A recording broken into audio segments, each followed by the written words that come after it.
It's Viniri and Greg James from BBC Radio 1, The Breakfast Show. Second time at Radiodays? Yes, very happy. Second for me, first time for Vinuri. First time for me. Okay, first time for you, second time.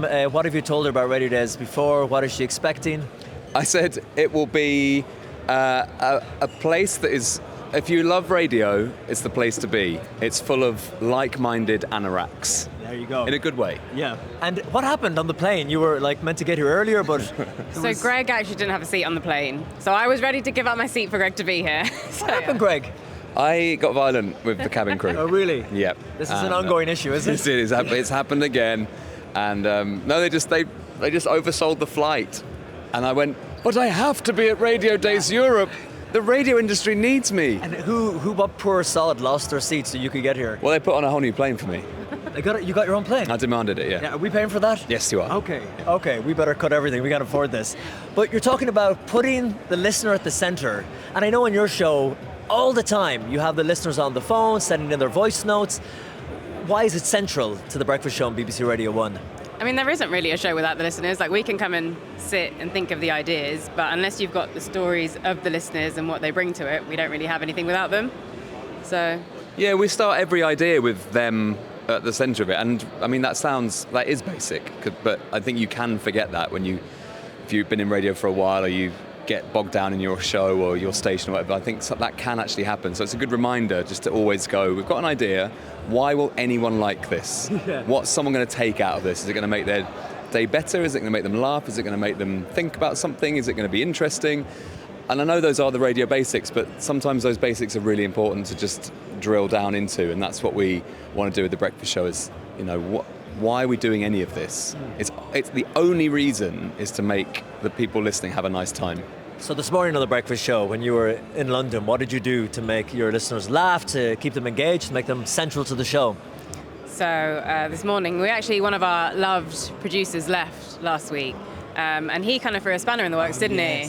So violence on planes as well? Or no violence. No violence with him. He's a very peaceful man, yeah. But he is a mischievous man, and he decided to delete some of my favourite clips. That the listeners love. The listeners can't start their day without this clip, and he deleted it as he left. Yeah, and then set a series of clues for me to find out, work out where the things are. And the listeners were going, he said this, how about that? Maybe you looked here. Have you checked under your desk? And under the desk was a USB stick with the clips. There you go. So they didn't go far?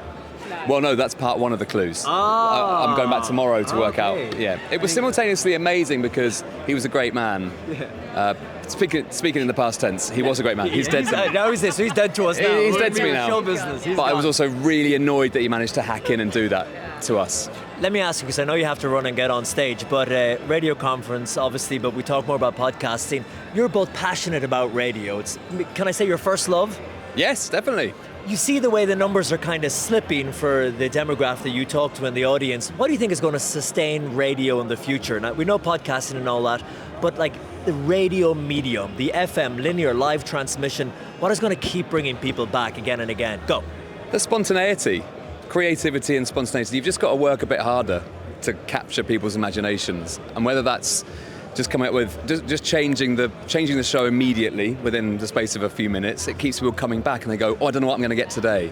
So being distinctive and spontaneous and doing stuff that's surprising you and then hopefully surprises them. That's it, because there's no point. You're not going to keep going back to the same thing if you know what you're going to get. So it needs to be different and evolve all the time. And also have an amazing offering on your phone as well. Yeah. It needs to look great.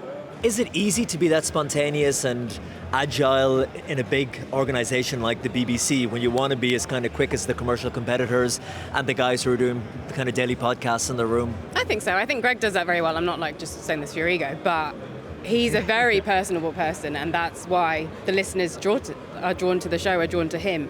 Yeah, I 100% think so. I also think, thank you. I also think, but I do genuinely think he is a personable person. But I do think the BBC, apart from that cabin crew guy who got it on the... Yeah. But I do think that the BBC genuinely, and I would say this because I'm biased and paid by them, but it is the best place to do that sort of radio. BBC is the best place to do that kind of radio. But compared to the commercial stuff that you get in the UK, you aren't allowed to do the stuff that I'm allowed to do on Radio 1. So I wouldn't do the Radio 1 Breakfast Show now if I couldn't do the stuff I get to do. We're allowed to come up with any idea, really, pitch it, and then we go and do it. We're so flexible. There's no adverts to hit. There's no sponsor to annoy. So you're very lucky in that respect. Are the other stations just crap? Is that what you're saying? Well, no, I'm not saying everyone else is I'm crap. trying to stir it here. And also the podcast thing. I do lots of podcasts as well. They're not instant. They're not live. They do not capture the moment like a live radio show does. And as much as I love doing my cricket podcast, we can only do it sort of a couple of hours after or a day after the events happen. But on the radio, you can react in that moment for it. And I think there will always be an audience for it. Guys, thank you so much. Enjoy Radio Days. Thank you.